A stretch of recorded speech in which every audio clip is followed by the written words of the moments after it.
Yes. Welcome to my channel. I am Nidhi. We are discussing about discovery of hereditary material. DNA को जानने से पहले हमें ये जानना मोस्ट इम्पॉर्टेंट है हेरिडिटरी मटेरियल कहाँ से आया, कैसे डायग्नोज किया गया। तो first of all students, Sutton and बॉवेरी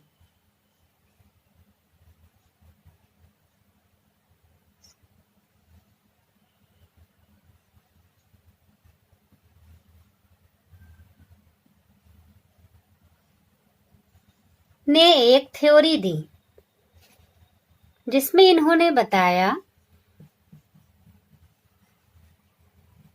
chromosome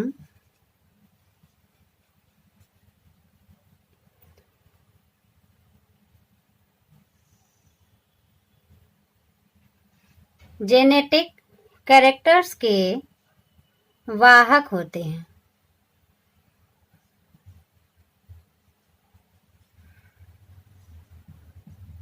genetic character के वाहक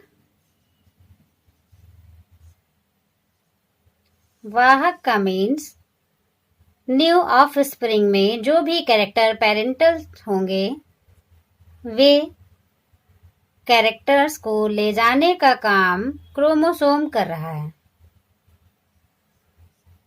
इज दैट क्लियर?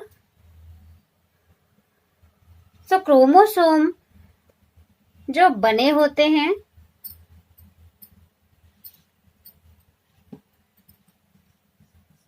उनमें 40% न्यूक्लिक एसिड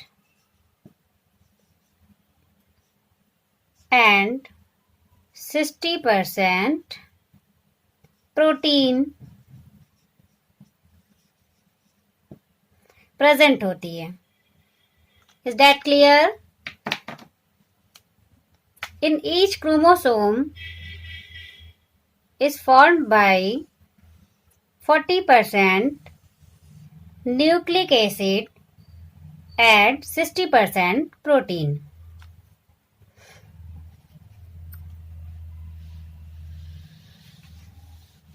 इस बेसिस पे सटन एंड बॉवेरी ने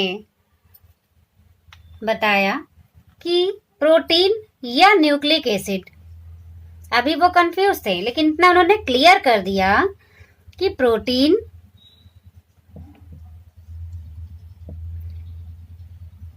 या न्यूक्लिक एसिड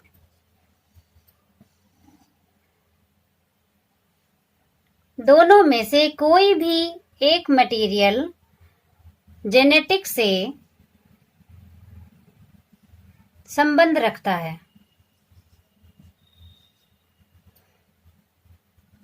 प्रोटीन या न्यूक्लिक एसिड दोनों में से कोई भी मटेरियल, केमिकल मटेरियल जेनेटिक से संबंध रख रहा है।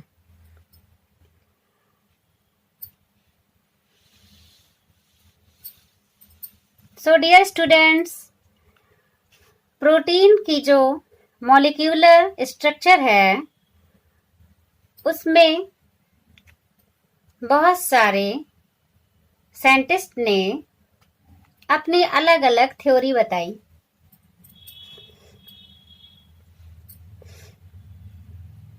इससे पहले वीडियो में मैंने हर्षेचेज एंड ग्रिफिथ के वीडियो भी आपको दिए जिसमें उन्होंने भी हेरिडिटरी मटेरियल पे ही डिस्कस किया, प्रूफ किया कि ये ही हेरिडिटरी मटेरियल है।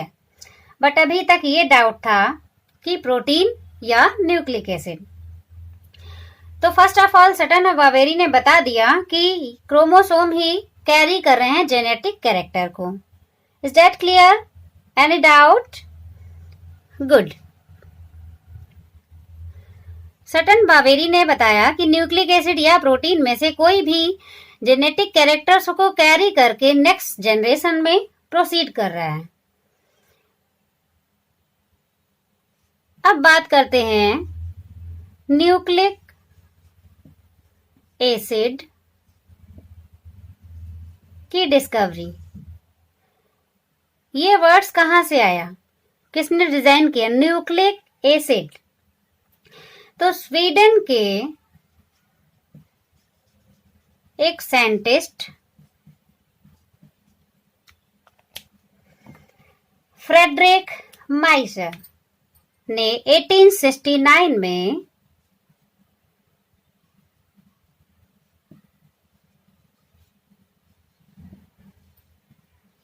फ्रेडरिक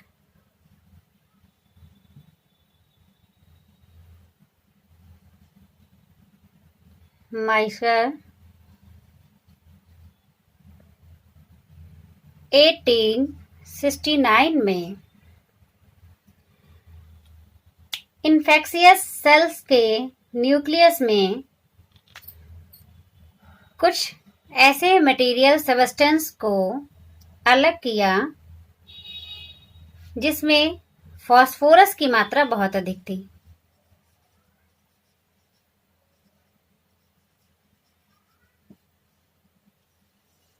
फास्फोरस की मात्रा बहुत अधिक मिली।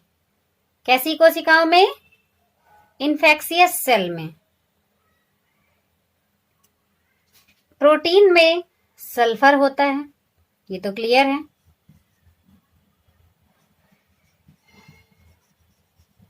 प्रोटीन एमिनो एसिड के बने हैं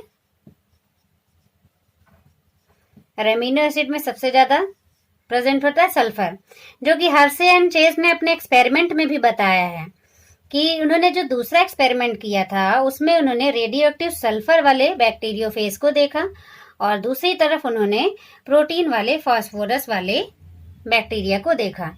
फिर उन्होंने डायग्नोज किया कि DNA is a genetic material because of उसमें न्यूक्लिक एसिड या फास्फोरस जैसी चीज उसमें प्रेजेंट दिख रही है। तो स्वीडन के एक साइंटिस्ट फ्रेडरिक माइकर ने 1869 में फास्फोरस का सबसे ज्यादा मटेरियल उसमें प्राप्त किया, जिसमें उन्होंने देखा कि फास्फोरस के कण बहुत ज्यादा थे और फास्फोरस के जो कण होते हैं वो प्रोटीन में तो नहीं होंगे, प्रोटीन में सल्फर होता है। अब ये डाउट हो गया कि न्यूक्लिक एसिड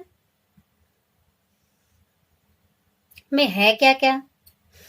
तो फ्रेडरिक माइकर ने न्यूक्लियस से ये डायग्नोस किया,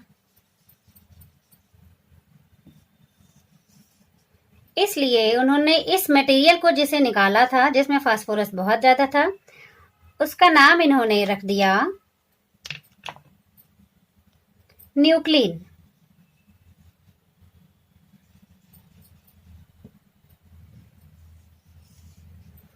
न्यूक्लियस के आधार पे इसे न्यूक्लिन कह दिया गया।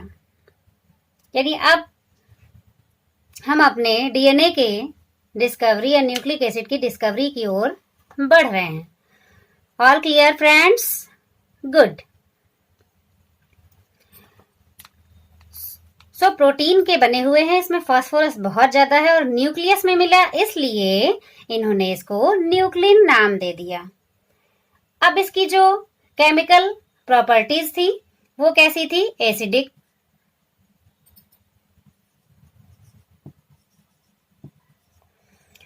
अम्लीय होने के कारण एल्टमान एक साइंटिस्ट हैं, इसकी प्रॉपर्टीज एसिडिक होने के कारण एल्टमान साइंटिस्ट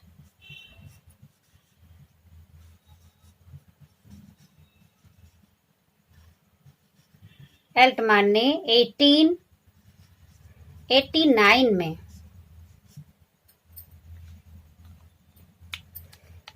इन न्यूक्लिन को न्यूक्लिक कहा।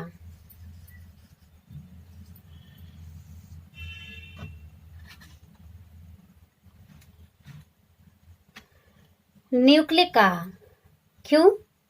क्योंकि इसकी जो केमिकल प्रॉपर्टीज थी वो एसिडिक है, अम्लीय है।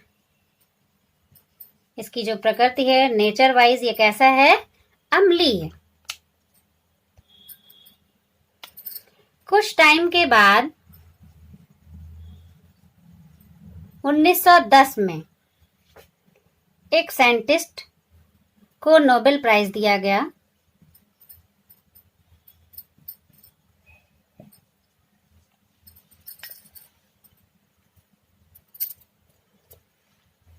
जिनका नाम है कोसेल।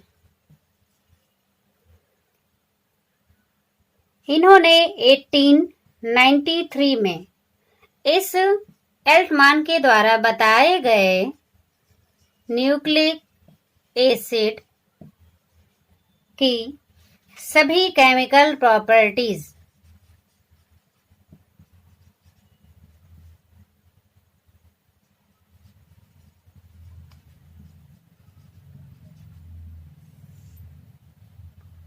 का पता लगाया कि न्यूक्लिक एसिड किन किन चीजों से बना है, इसमें कौन कौन से केमिकल एडेड हैं। ये सब कुछ नेचर में है, बट हम इसे सिर्फ स्टडी ही कर सकते हैं।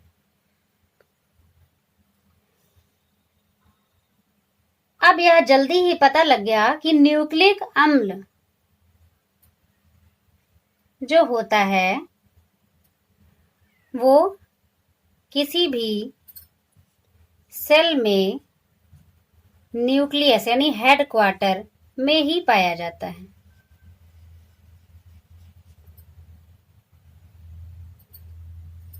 डीएनए या RNA. This is nucleus, this is cell.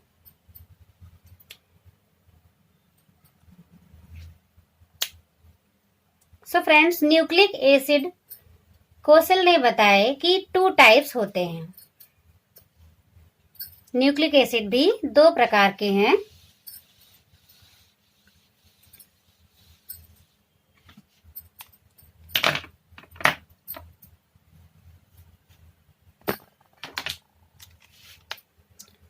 Kossel ने 2 प्रकार के न्यूक्लिक अम्ल बताए।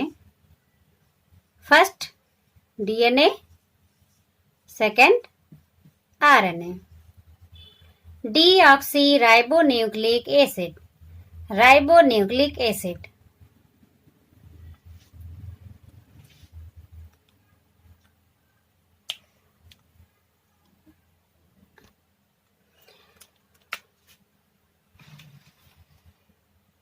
सो क्लास, आपने देखा